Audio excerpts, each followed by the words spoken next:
చేస్తున్నాడు. దేవుని స్తోత్రం. అంటే ప్రతి వ్యక్తి కూడా దేవుని సన్నిధిలో ప్రాయశ్చిత్తం పొందాలి. కొన్ని మందిరాల్లో ఆదివారం ప్రతి ఆదివారం బల్లారాలు ఇస్తారు, కొన్ని మందిరాల్లో నెలకు ఒకసారి ఇస్తారు, కొన్ని మందిరాల్లో 3 నెలలకు ఒకసారి ఇస్తారు, కొన్ని మందిరాల్లో సంవత్సరానికి ఒకసారి. ఎలా ఇచ్చారన్నది కాదు, ఎలా తీసుకున్నాం అన్నది కాదు, కానీ ముఖ్యము తీసుకునే ముందు ప్రతి విశ్వాసి కూడా ప్రాయశ్చిత్తము జరగాలి. దేవుని స్తోత్రం. ఏం జరగాలి? ప్రాయశ్చిత్తం జరగాలి. అంటే దాని అర్థం ఏంటంటే ఒప్పుకోలు జరగాలి. ఏం జరగాలి?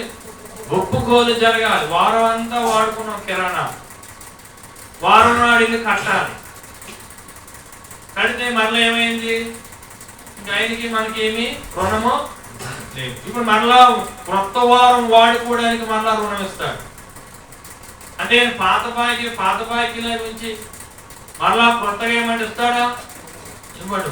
అలాగే బల్ల దగ్గరికి వచ్చేటప్పుడు యేసుక్రీస్తు శరీరాన్ని మనం స్వీకరించడానికి వచ్చే ముందు, ఆయన రక్తాన్ని మనం స్వీకరించడానికి ముందు మనము పరిశుద్ధాత్మ ద్వారా దేవుని వాక్యము ద్వారా ప్రాయశ్చిత్తము చేసుకోవాలి.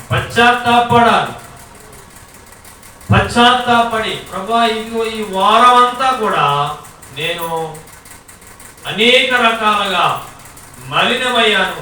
మాట ద్వారా, చూపు ద్వారా, నా ప్రవర్తన ద్వారా అనేక రకాలు నాకు తెలిసి కొన్ని తెలియక కొన్ని నేను మలినమయ్యాను. కాబట్టి ఇదిగో నీ పవిత్రమైన రక్తం తీసుకోవడానికి నేను సిద్ధపడుతున్నాను, నీ పరిశుద్ధమైన రక్తం నేను స్వీకరించడానికి ఇష్టపడుతున్నాను, నీ శరీరాన్ని నేను తినడానికి ఇష్టపడుతున్నాను, కనుక నాకు యోగ్యతను కలుగు చేయి ప్రభువా అని పశ్చాత్తాపడుతూ ప్రాయశ్చిత్తము చేసుకునే బిడ్డలుగా మనము ఉండాలి. దేవుని స్తోత్రం. అలా మనం పశ్చాత్తాపడుతూ ప్రాయశ్చిత్తం చేసుకుని మన తప్పులను మనం ఒప్పుకొని ఆ శరీరమును తిన రక్తమును మనం స్వీకరించినప్పుడు మనకు గొప్ప ఆశీర్వాదం, గొప్ప ఆరోగ్యం, గొప్ప దీవెనలు మన మీదకి ప్రభు కుమ్మరిస్తాడు. దేవునికి మహిమ కలుగును గాక. రాజు చెప్తున్నాడు ఆ మాట. రాజు ప్రార్థన చేస్తున్నాడు, ప్రభువా ప్రతి ఒక్కరి నిమిత్తం ప్రాయశ్చిత్తం జరగాలి. పరిశుద్ధ స్థలములోకి వచ్చిన ప్రతి ఒక్కరు కూడా వారి తప్పులను వారు ఒప్పుకొని పశ్చాత్తాపడి, వారిలో ఉన్న ఈర్ష్య, ద్వేషం ఎన్నో ఉన్నాయి మన జీవితంలో, ఎన్నో ఉన్నాయి. చూడండి అక్కడ రాస్తాడు హెబ్రీ పత్రిక 12వ అధ్యాయం 1వ వచనంలో ఎన్నో రకాలుగా అది మనం చిక్కుల్లో పడేస్తా ఉంటది. హెబ్రీయులకు రాసిన పత్రిక 12వ అధ్యాయం 1వ వచనంలో ఇంత గొప్ప సాక్షి సమూహం మేఘం వలె మనల్ని ఆవరించి ఉన్నందున మనము కూడా ప్రతి భారమును సులువుగా చిక్కులు పెట్టు పాపమును విడిచిపెట్టాలి. ఏ పాపం అట? సులువుగా చిక్కులు పెట్టే పాపం. యేసు ప్రభువును నమ్ముకున్న వారు జోగులు పడతారా? పట్టరు. యేసు ప్రభువును నమ్ముకున్న వారు ఏం అల్లర్లు చేస్తారా? ఎవరైనా కొడతారా? పట్టరు. అలాంటి పాపాలు మనం చేయము. కానీ ఏ పాపం చేస్తామట? సులువుగా చిక్కుల్లో పడేస్తారు మనం. స్తోత్రం. అది కంటికి కనబడదు. ఈర్ష్య, అసూయ, ద్వేషం ఇవి మన కంటికి కనబడతాయా? చెప్పండి. సిగరెట్ కాల్చుకుంటూ వెళ్తే కనబడతాం, చర్చికి వెళ్తారు కానీ సిగరెట్ కాల్చేస్తాడు అని చెప్పచ్చు.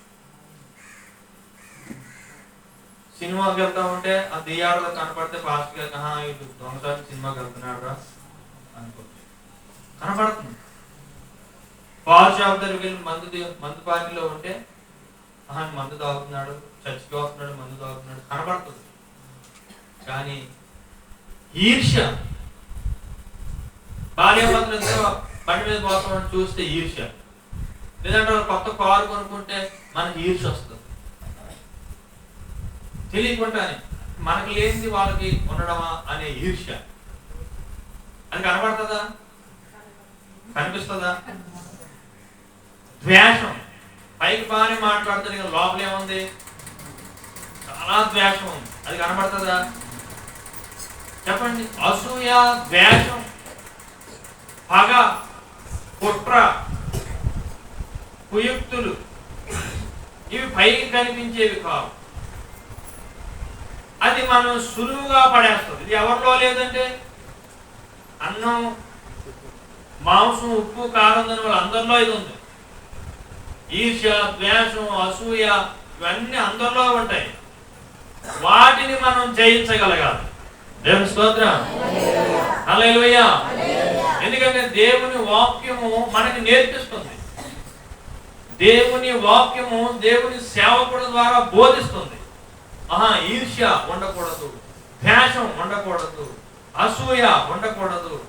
ఇవన్నీ మనకి సులువుగా మనకి చిక్కుల్లో పడేస్తాయి. అహంకారం కనబడుతుంది ఎవరికైనా? కొంతమందికి అహంకారం, గర్వం పై కనబడదు, గర్వంగా ఉంటారు.